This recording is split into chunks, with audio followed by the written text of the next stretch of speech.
अकोला जिल्ह्यातील तेल्हारा तालुक्यात येणाऱ्या हिवरखेडमध्ये निवडणुकीच्या धामधुमीमुळे सर्व पोलीस यंत्रणा बंदोबस्तात व्यस्त असल्याचा गैरफायदा घेत एका संशयिताने 7 वर्षीय मुलीचे अपहरण करण्याचा प्रयत्न केल्याची धक्कादायक घटना समोर आली आहे। दत्त भारती मंदिराजवळील परिसरात हा प्रकार घडला।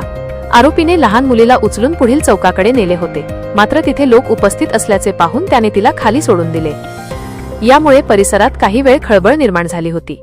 पहिली घटना शांत झाल्यावर काही अंतराने आरोपीने दुसऱ्या मार्गाचा वापर करत पुन्हा त्याच मुलीला उचलून नेण्याचा प्रयत्न केला। आरोपीची ही हालचाल परिसरातील महिला आणि लहान मुलांनी तात्काळ पाहिली। त्यांनी मोठ्याने आरडाओरड सुरू केल्यामुळे उपस्थित नागरिक तातडीने सतर्क झाले। मुलीला पुन्हा नेण्याचा प्रयत्न होऊ नये म्हणून त्यांनी आरोपीचा पिच्छा पुरवायला सुरुवात केली। महिलांच्या तत्परतेमुळे परिस्थिती अधिक गंभीर होण्यापासून वाचली असे स्थानिकांनी सांगितले। महिलांच्या आरडाओरडीचा आवाज ऐकताच परिसरातील सर्व युवकांनी एकत्र येऊन आरोपीचा शर्थीचा पाठलाग केला। अखेर स्वस्तिक कॉलनी परिसरात त्या संशयिताला पकडण्यात युवकांना यश आले। नागरिकांनी तात्काळ पोलिसांना माहिती दिली।